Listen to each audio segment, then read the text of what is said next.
அனைவருக்கும் வணக்கம். கேள்வி இருக்காப்பா? சார் இருக்கு சார். நீங்கள் முடிச்சோன்னே ஒரே ஒரு 2 கேள்வி சார். முடிச்சதுக்கப்புறம். ஆமாம் சார்.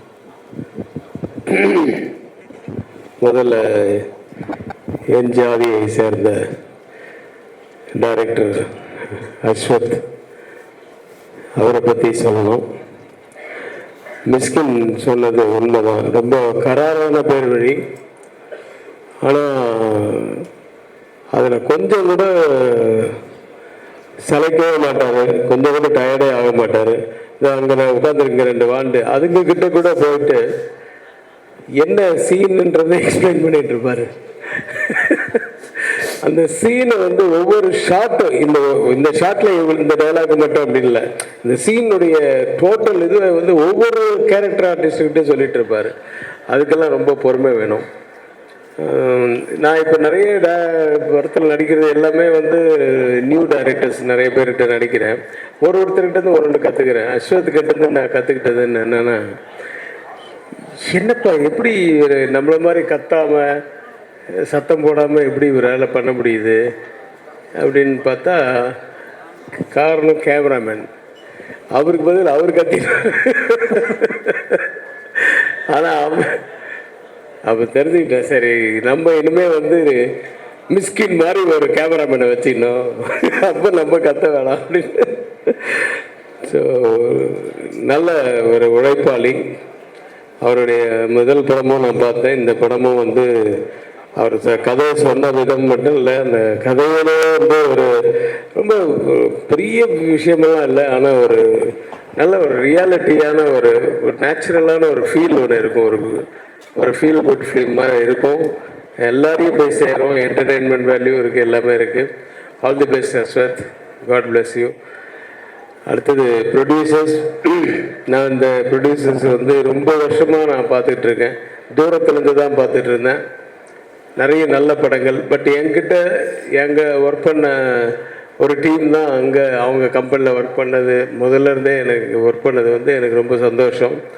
தேனப்பன் என்கிட்ட இருந்தார், அவருக்கு இருந்தார் வெங்கட், மாரியப்பன், இவங்கெல்லாம் வந்து என் ஆஃபீஸில் ஒர்க் பண்ணிகிட்டு இருந்தவங்க. அதுக்கப்புறமா அங்கே போனாங்க. அந்த கம்பெனி மிகப்பெரிய லெவலில் வந்து இருக்குது. இன்னும் நிறைய படங்கள் பண்ணுங்கள், நிறைய வெற்றிகளை கொடுங்க, வெற்றி படங்களாக கொடுங்க. All the very best. ஒரு ஹீரோ பிரதீப் வந்து டைரக்டராக இருக்கும்போது நான் கோமாளி படத்தில் நான் நடிச்சிருந்தேன். நான் இப்போ பார்க்கும்போது நானும் ரவியும் பேசிப்போம், என்ன இந்த மனுஷன் வந்து சாப்பிடவே மாட்டாரு, தூங்குவாரான்னு தெரில, அவ்வளோ உழைப்பார். அங்கேயே ஸ்பாட்லேயே உட்காந்துட்டு நிறைய வேலை வாங்குவார் எல்லாரையும். அப்படியும் ஒரு அப்படியே டோட்டலாக கான்ட்ராஸ்டாக நான் இந்த படத்தில் நடிகராக பார்க்கும்போது இருந்தது. என்னென்னா அவர் பாட்டு சைலண்ட்டாக ஒரு இடத்துல உட்காந்துட்டு நானே கேட்பேன், என்ன ஒன்று அந்த மாதிரி பார்க்க முடியலையே அப்படின்னு. ஏன்னா சாப்பாடு கூட அந்த கிண்ணத்தில் போட்டு கொண்டாந்து லஞ்ச் டயத்தில் கொடுத்துருவாங்க. பிரதீப் படத்தில் நடித்தா மட்டும் பிரேக்குன்றது ஒன்று இருக்கவே இருக்காது வாழ்க்கையில். அந்த யூனிட் கேட்டால் பிரேக்கா அதெல்லாம் மறந்து பல மாதமாச்சு சாப்பிடுவாங்க. இந்த பிரேக்கே விடாமல் அவர் மட்டும் எல்லோரும் போய் சாப்பிட்டுவாங்க அப்படின்ட்டு அவரும் கேமராமேனும் ஒரு கிட்டத்தில் சாப்பிட்டுட்டு அப்படி வேலை பார்ப்பாங்க. அவ்வளோ ஹார்ட் ஒர்க்கர், அவ்வளோ கோபம் வரும், எல்லாம் வரும். இருந்தவர் அப்படியே டோட்டல் கான்ட்ராஸ்டாக இருந்தார். மிஸ்கின் சொன்ன ஒரு வார்த்தை எனக்கு ரொம்ப இதாக இருந்தது. அதாவது டைரக்டர்ஸ் ஆர்டிஸ்ட் அது வந்து ரொம்ப கஷ்டம். அதே மாதிரி டயத்துக்கு வர்றது, கூப்பிட்டோன்னே திரும்பி பார்த்தா அங்கே ஆர்டிஸ்ட் இருக்கிறது. டைரக்டர் என்ன சொன்னாலும் சரி சார் ஒன் மோர் சின்ன மிஸ்டேக் தான் இருக்கும்.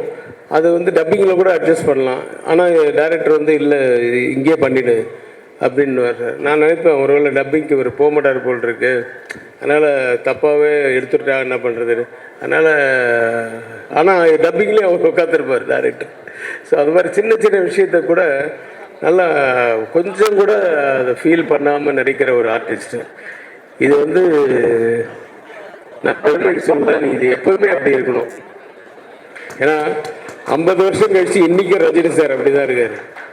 ரஜினி சார் உங்களை மாதிரி அந்த ஸ்கிரிப்ட் நடக்கும்போது தான் ஃபுல்லாக வந்து ஃபுல்லாக அவர் மண்டையில் ஏற்றிக்கிட்டுப்பார், கரெக்ஷன்ஸ் சொல்லுவார், நல்லா இல்லைன்னா மாற்றிப்பார், அப்புறம் நம்மளை மாற்றினா நல்லா இருந்ததுன்னா ஏற்றுப்பார், அந்த மாதிரி நிறைய பண்ணுவார். ஆனால் ஸ்பாட்டுன்னு ஒன்று வந்துச்சுன்னா சார் இல்லை சார், ஒரு அரை ஸ்டெப்பு முன்னாடி வந்துட்டீங்க அப்படின்னு சொன்னால் கூட மறுபடியும் ஒன் மோர் பண்ணுவார். எல்லா விஷயத்துக்குமே என்ன டைரக்டர் சொல்கிறாரு அதுதான் நீங்கள் இன்றைக்கி பண்ணிகிட்ருக்கீங்க. எப்பவும் அதே மாதிரி பண்ணுங்கள். You will be what someone உலகறிய, இப்போவே உலகறிய ஒரு நடிகராக இருக்கீங்க.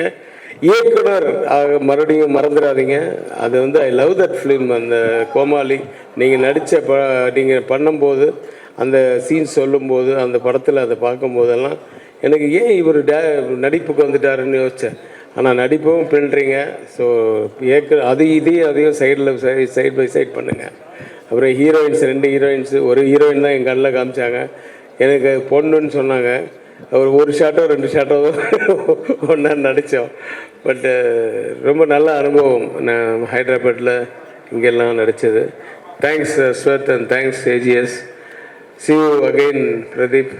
எப்படி வேணாலும் அந்த நன்றி. இந்த படம் மிகப்பெரிய வெற்றியடைய எல்லாம் வல்ல இறைவனை பிரார்த்தித்து விடைபெறுகிறேன். நன்றி சார். நீங்கள் இப்போ உங்களோட படங்கள் வந்து எவ்வளோ ரசிச்சிருக்கோம் அப்படின்றது தெரியும். இந்த மாதிரி ஒரு படம் கெரியரில் பண்ணோம் அப்படின்னு அத்தனை ஆக்டருக்கும் ஆசை இருக்கும் சார். இப்போ நீங்கள் இப்படி ஒரு டீமு பிரதீப் ப்ரோ ஹீரோவாக நடிக்கிறாருன்னா சாரோட படம் ஏதாவது ஒரு படம் ரீமேக்கோ இல்லை பார்ட் 2 அப்படின்னா எந்த ஒரு படம் சார் சொல்லுவீங்க?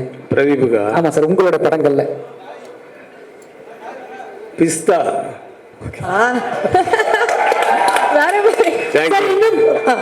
ஒரே ஒரு கொஸ்டின். ஸோ தமிழ் சினிமாவில் வந்து பார்த்தீங்கன்னா ஃபேமிலி சப்ஜெக்ட் அப்படின்னு எடுத்துக்கிட்டாலே எங்களுக்கு ஞாபகம் வருது வந்து என்றென்றும் நன்றியுடன் K.S. ரவிக்குமார் அப்படின்ற ஒரு டைட்டில் கார்டு பார்த்தாலே சூப்பரான படம் அப்படிங்கிறதா. ஸோ இப்போ வர படங்கள் இந்த ஜான்ரா ஃபிலிம்ஸில் வந்து இந்த ஜென்ரேஷனுக்கு ஏற்ற மாதிரி டிராகனில் ஃபேமிலி வேல்யூ அவங்களுக்கு ஏற்ற மாதிரி சொல்லி கொடுத்துருக்காங்க. ஸோ இந்த மாதிரி படங்கள் வரதை பற்றி நீங்கள் என்ன நினைக்கிறீங்க? இல்லை, காலங்கள் மாற மாற அதுவும் என்ன எப்படி போதோ அதே மாதிரி தான் நம்மளும் போகணும். அது வந்து ஒரு வளர்ச்சி தான். இன்னைக்கு ஃபிலிம்ன்றது இன்னைக்கு எப்படி டிஜிட்டலாக மாறிச்சோ அது மாதிரி அவங்க காட்சி வந்து இன்னைக்கு ஆக்சுவலாக ஃப்ரெஷ்ஷாக இருக்குது சில சீன்ஸ் எல்லாம்.